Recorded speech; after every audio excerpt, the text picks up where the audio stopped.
Hi everyone, I'm Shelby Myers with your Fox 10 News Now update. It's been exactly 2 weeks since this 2-alarm fire at the Walmart on Rangeline. But today, the doors are back open. On May 28th, the arsonist lit AC units on fire in the home improvement section there. This was just one of 4 fires at Walmart stores across the Gulf Coast. Investigators are still combing over clues and searching for the people responsible. That Rangeline fire happening just 24 hours after a fire was set at the Walmart store on the Beltline. No one was injured in either incident. Following those fires, there were 2 more Walmart arson attacks in Gulfport and Biloxi, Mississippi. The FBI putting out pictures of at least 7 different suspects, and the agency is offering a $2,500 reward for information to help solve the case. The Mississippi Gulf Coast Crime Stoppers also offering a $7,500 reward. Anyone with any information is urged to call the FBI. 31-year-old Daniel Langley is charged with leaving the scene of an accident with injuries. That's because Mobile police say he's responsible for this scene. A 40-year-old cyclist was struck around 11:30 last night at Government and South Hallett Street. You can see the damage to the man's bike wheel right there. We also saw the victim being rolled into an ambulance. No update yet on his condition or his name. Final preparations underway as hundreds of friends, family, fellow law enforcement officers, and even strangers are set to pay their respects to fallen Baldwin County Sheriff's Deputy Bill Smith tomorrow. Several of Smith's colleagues from the sheriff's office collecting dozens of flower arrangements and mementos from his beach cruiser this morning. Baldwin County Sheriff Huey Hosmack says they're expecting as many as 1,000 people to attend Deputy Smith's funeral at the Baldwin County Coliseum. And visitation for Deputy Smith is set to start at 12:30 tomorrow, with the service following at 2 o'clock. Directly following at 4, there will be a procession where folks are invited to line Highway 59 north from Robertsdale High School to Central Baldwin Middle School to honor Deputy Smith and pay their final respects. Fox 10 News will have live coverage of the service and procession on our website and our social media sites. The federal trial of accused cop killer Marco Perez has been postponed. Perez faces charges of receiving a firearm while under indictment and obstruction of justice in the killing of a witness.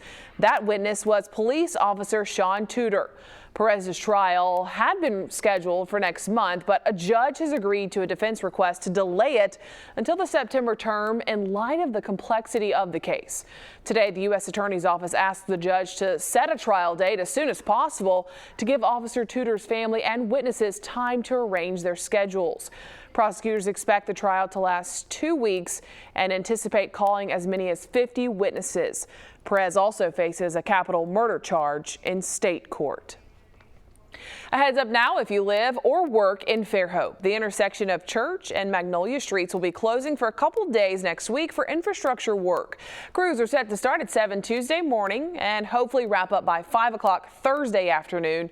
This will include overnight too, so keep that in mind. And this is all a part of a bigger project throughout the city as they work to replace aged infrastructure and improve drainage lines. This project kicked off in January, and the goal is to be done by mid next year. All right, well, it is Friday. Weather has been pretty decent. We've had some downpours, and we'll continue to see those random downpours. And they do seem random. You're just like all of a sudden like, whoa, well, where did that come from? And that's just going to continue. We're in that season, and it's just going to be the way things are. We're going to wake up on your Saturday morning to super sticky conditions and spotty showers. Temperatures will be in the 70s. Remember, spotty, not widespread. Not everybody gets them. They'll just be here and there. Same deal in the afternoon. Pop-up downpours, briefly very heavy, but they don't last very long. They just make things really even more humid for us. Temperatures should be up in the 90s in many spots on our Saturday afternoon, so it is going to be toasty. Then, of course, you add the humidity on top of that, and it will feel awfully, awfully hot indeed. So we'll be talking more about that. Looking at your boating forecast, you can take it out and go and doing some snapper fishing. Looking really good. A bit bumpy out there, though, so just be aware of that because those winds up to around 18 knots at times out of the west. If you're doing some snapper fishing, those are the conditions for your Saturday, and pretty much the same for your Sunday. So just be aware it'll be a little bumpy out there for you. All right, out in the tropics, things are a bit bumpy out here as well. I've been talking about this for the last couple of days. The disturbance is actually on the Pacific side. It's on the Pacific side, but look at where it's at. The narrowest part of Mexico, and it's moving north.